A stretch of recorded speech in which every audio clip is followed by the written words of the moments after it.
Our secret taste recipe is to cook with lemon care. Kutties Healthy Samayal.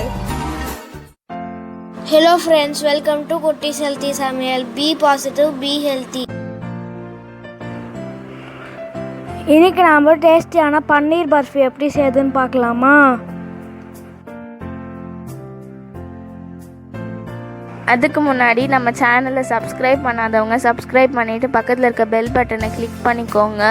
All ஆப்ஷனை click பண்ணுங்கள். அப்போ தான் நாங்கள் போடுற எல்லா வீடியோஸோட நோட்டிஃபிகேஷன்ஸ் உங்களுக்கு வரும். இது வரைக்கும் சப்ஸ்கிரைப் பண்ண எல்லாருக்கும் தேங்க்யூ ஸோ மச். நாம் இன்றைக்கி எல்லாருக்குமே பிடிச்சமான ரொம்பவும் டேஸ்டியான பர்ஃபி ரெசிபி தான் பார்க்க போகிறோம். பர்ஃபினாலுமே எல்லாருக்குமே பிடிக்கும். அதில் நம்ம பல பொருட்கள்லேருந்து நம்ம பர்ஃபி செய்யலாம். அதில் நம்ம பன்னீர்லேருந்து இன்றைக்கி செய்ய போகிறோம். அதுவும் இந்த லாக்டவுன் பீரியடில் நமக்கு வெளியிலலாம் போய் தேட வேண்டிய அவசியம், நம்ம வீட்டிலே பன்னீர் ப்ரிப்பேர் பண்ணி அதில் தான் ஒரு பர்ஃபி ரெசிபி செய்ய போகிறோம். இது ரொம்பவும் டேஸ்டியாக இருக்கும். வாங்க இது எப்படி செய்யுதுன்னு பார்க்கலாம். இதுக்காக நான் 1/2 லிட்டர் மில்க் எடுத்திருக்கேன். இது ஆர்டினரி ப்ளூ பேக்கெட் தான். உங்களுக்கு ஹை ஃபேட் உள்ள பால் பேக்கெட் அவைலபிள்னால் நீங்கள் அதை கூட யூஸ் பண்ணிக்கலாம். ஏன்னா திக் பால்லாம் உங்களுக்கு குவான்டிட்டி கொஞ்சம் அதிகமாக வரும். எனக்கு ப்ளூ பேக்கெட்டில் இன்றைக்கி அவைலபிள் வந்து அதனால் இதை நான் எடுத்துக்கிட்டேன். அதில் நாம் ஒரு லெமன் ஜூஸ் எடுத்து அதோட ஜூஸ் மட்டும் ஆட் பண்ணிக்கலாம். ஆட் பண்ணி நல்லா நம்ம மிக்ஸ் பண்ணி விட்டோம்னா அது சீக்கிரமாகவே பால் திரிஞ்ச மாதிரி வந்துடும். இங்கே பாருங்கள், அந்த பன்னீர்லாம் நமக்கு மேலே வந்துடுச்சு. இப்போ நாம் இதை ஒரு ஒயிட் கிளாத்தில், நல்லா காட்டன் கிளாத் இது நல்லா ஸ்ட்ரெயின் பண்ணி எடுத்துக்கலாம். அந்த கிளாத்லேயே நல்லா நம்ம அதை சுருட்டி நல்லா பிழிஞ்சு எடுக்கணும். அதுக்கப்புறம் கொஞ்சமாக தண்ணி ஊற்றி, அதை ப்ளைன் வாட்டர் தான் ஊற்றி நல்லா அலசி எடுத்துக்கலாம். ஏன்னா லைம் ஆட் பண்ணியிருக்கோம், அதோட புளிப்பு தன்மை கொஞ்சம் இருக்கும். இந்த மாதிரி ஒரு பவுலில் தண்ணி எடுத்துகிட்டு அதை நம்ம ஜஸ்ட் அந்த பன்னீரை டிப் பண்ணி எடுத்தோம்னா அதில் அந்த புளிப்பு தன்மை போயிடும். ஒரு க்ளீன் பண்ணி நமக்கு கிடச்சிரும். இது தண்ணி இல்லாதபடிக்கு நம்ம நல்லா க்ளீனாக வடிகட்டிடணும். அதை பிழிஞ்சு எடுத்த பிறகு நாம் ஒரு பவுல் வச்சு ஜஸ்ட்டு அது மேலே அப்படியே ப்ரெஸ் பண்ணி விட்டோம்னா தண்ணிலாம் பேலன்ஸ் இருக்க தண்ணியும் நமக்கு வெளியே வந்துடும். அதே சமயம் நல்ல ஒரு வெயிட்டாக இருக்கிற ஸ்டோன் மாதிரியோ இல்லை ஏதாவது வெயிட்டாக இருந்து நீங்கள் அது மேலே ஒரு 10 மினிட்ஸ் வச்சிங்கன்னா இந்த மாதிரி நல்லா நமக்கு ஒரு ஷேப் மாதிரி கிடைக்கும். அதுக்கப்புறம் நீங்கள் ட்ரை ஆன பிறகு இந்த மாதிரி கட் பண்ணி எடுத்துக்கலாம். நான் இதை வந்து நைஃப்லேயே நல்லா பொடியாக கட் பண்ணிட்டேன். நீங்கள் இதை துருவி கூட எடுத்துக்கலாம். இல்லை கடையில் வாங்கின பன்னீராக இருந்தால் நீங்கள் அப்படியே கேரட் சாப்பரில் நல்லா துருவி எடுத்துக்கலாம். இல்லை இந்த மாதிரி நைஃப் நல்லா பொடியாக நீங்கள் கட் பண்ணி எடுத்துக்கணும். ஏன்னா நம்ம ஸ்வீட் செய்ய போகிறோம். இது பாருங்கள், நல்ல பொடிசாகிடுச்சு துருவினா மாதிரி.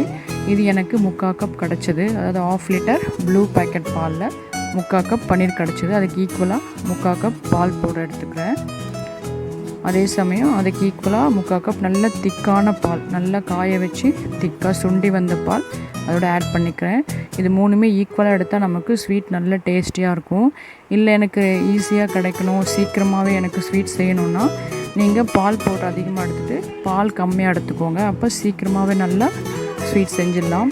இப்போ எனக்கு ஏலக்காய் பவுடர் வேணும். உங்களுக்கு ஏலக்காய் பவுடர் இருந்தால் அதோட ஆட் பண்ணிக்கலாம். என்கிட்ட இல்லாதனால நான் ஒரு 2 ஏலக்காவை சுகர் ஆட் பண்ணி அதோட மிக்ஸி நல்லா பிளெண்ட் பண்ணி எடுத்துக்கிறேன், பவுடர் ஆக்கிக்கிறேன். இங்கே பாருங்கள், நல்லா பவுடர் ஆகிடுச்சு. டோட்டலாக இதுக்கு நான் ஒரு 1/2 கப் சுகர் ஆட் பண்ணேன். நீங்கள் 3/4 கப் 1 கப் வரைக்கும் கூட ஆட் பண்ணிக்கலாம். அது உங்கள் ஸ்வீட்னஸை பொறுத்து இருக்குது, உங்கள் டேஸ்ட்டை பொறுத்து. இப்போ எனக்கு இந்த ஏலக்காய் பவுடர் ரெடி ஆகிடுச்சு. ஸோ அந்த ஏலக்காய் பவுடர் சுகரோடு ஆட் பண்ணிக்கிறேன். இப்போ எனக்கு டோட்டலாக 1/2 கப் சுகர் இருக்குது. இது வந்து 1 கப் பால் பவுடரும் பாலும் சேர்ந்தது, பன்னீர், நெய் தேவையான அளவு, அப்புறம் சாப் பண்ண நட்ஸ், அதாவது நான் முந்திரி பாதாம் நல்லா பொடியாக கட் பண்ணி எடுத்து வச்சுருக்கேன். இப்போ நமக்கு பர்ஃபி செய்கிறதுக்கு எல்லாமே ரெடி ஆகிடுச்சு. இது எல்லாமே நமக்கு வீட்டில் இருக்க பொருட்கள் தான். ஸோ இதை வச்சு நாம் இப்போது செய்ய போகிறோம்.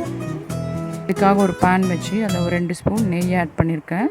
அதில் நாம் நல்ல பொடியாக துருவி எடுத்து வச்சுருக்க பன்னீர் ஆட் பண்ணிக்கலாம். நெய்யில் நல்லா அப்படி மிக்ஸ் பண்ணி விட்ட பிறகு நாம் எடுத்து வச்சுருக்க சுகர், அதாவது அந்த ஏலக்காய் போட்டு அரைச்ச பவுடரும் சுகரும் கலந்துருக்கு, அதை நம்ம ஆட் பண்ணி நல்லா மிக்ஸ் பண்ணி விட்டுக்கலாம். இதெல்லாம் மிக்ஸ் ஆகி சூடாகி வரும். கொஞ்சம் இந்த சுகர் வந்து கரையிற மாதிரி இருக்குது பாருங்கள், ஒட்டி வரும். இந்த டைமில் நாம் ஒரு ஃபியூ மினிட்ஸ் தான் நம்ம பால் போட கரைச்சி எடுத்து வச்சுருக்கலையே பாலோட, அதை நாம் இதோட ஆட் பண்ணி நல்லா மிக்ஸ் பண்ணி விட்டுக்கலாம். இந்த பாலும் பால் பவுடரும் கலந்த மிக்ஸ் ஆட் பண்ண பிறகு நம்ம கொஞ்சம் மிக்ஸ் பண்ணி விட்டுட்டே இருக்கணும். அப்போ தான் நமக்கு சீக்கிரமாக சுருண்டு வரும். இந்த பன்னீரும் அந்த பாலோடு சேர்ந்து நல்லா நமக்கு வெந்து வந்துடும். அதே சமயம் உங்களுக்கு இன்னும் சீக்கிரம் செய்யணும், டைம் சீக்கிரம் ஆகணும்னா நீங்கள் பால் பவுடர் அதிகமாக ஆட் பண்ணிக்கோங்க, பால் கம்மியாக ஆட் பண்ணிக்கோங்க. நீங்கள் சீக்கிரமாகவே செஞ்சு எடுத்துடலாம். இந்த பர்ஃபி ரெசிப்பியில் நெய் நாம் கம்மியாக தான் ஆட் பண்ணுவோம். ஏன்னா இது எல்லாமே மில்க் ப்ராடக்ட் தான், அதை நல்லா ஒட்டாமல் வரும். முதல்ல நான் ஒரு 2 ஸ்பூன் ஆட் பண்ணேன், அப்புறம் மிடிலாக 1 ஸ்பூன் தான் ஆட் பண்ணியிருக்கேன். ஸோ இதுவே நமக்கு இதுக்கு போதுமானதாக இருக்கும். பாருங்கள் நல்லா ஒட்டாமல் வந்துடுச்சு. இந்த மாதிரி நல்லா நமக்கு ஒட்டாமல் வர பதத்தில் நாம் இதை எடுத்து ஆல்ரெடி நெய்யில் க்ரீஸ் பண்ணி வச்சுக்க பிளேட்டில் நாம் இதை ட்ரான்ஸ்ஃபர் பண்ணிக்கலாம். ட்ரான்ஸ்ஃபர் பண்ணி நல்லா நாம் நெய் தடவை ஸ்பூனில் நல்லா தட்டி விட்டுக்கலாம். நல்ல ஷேப்பு கொண்டு வரணும். அதுக்காக ஸ்பூனோட பேக்கில் நீங்கள் நெய் தடவி இந்த மாதிரி நல்லா தட்டி விட்டுக்கோங்க. அது மேலே நாம் சாப் பண்ணி எடுத்து வச்சுக்க நட்ஸ், அது உங்களோட விருப்பம்தான். நான் இன்றைக்கி பாதாமும் முந்திரியும் தான் இருந்தது, அதை நான் எடுத்து மேலே கார்னிஷ் பண்ணிக்கிறேன். நீங்கள் பிஸ்தா கூட ஆட் பண்ணிக்கலாம்.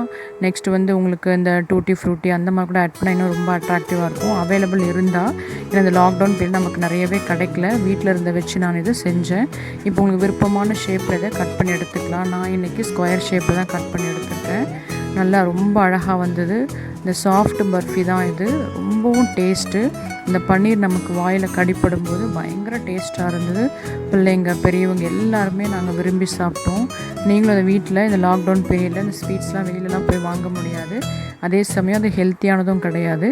நம்ம வீட்டில் இந்த மாதிரி அதுவும் பன்னீரும் வீட்லேயே நாம் செஞ்சு வீட்டில் இருக்க பொருட்களை வச்சு நாம் இந்த பன்னீர் பர்ஃபி செஞ்சு கொடுக்கும்போது சின்ன பிள்ளைங்க முக்கியமாக நல்லா விரும்பி சாப்பிடுவாங்க. இந்த ஸ்வீட் டேஸ்ட் வந்து உங்கள் விருப்பத்தை பொறுத்து நீங்கள் சுகர் ஆட் பண்ணிக்கலாம். ஏன்னா நாம் பால் பவுடர் ஆட் பண்ணுறோம், அது ஆல்ரெடி சுகர் இருக்கும். ஸோ அதனால் பார்த்து ஆட் பண்ணிக்கோங்க.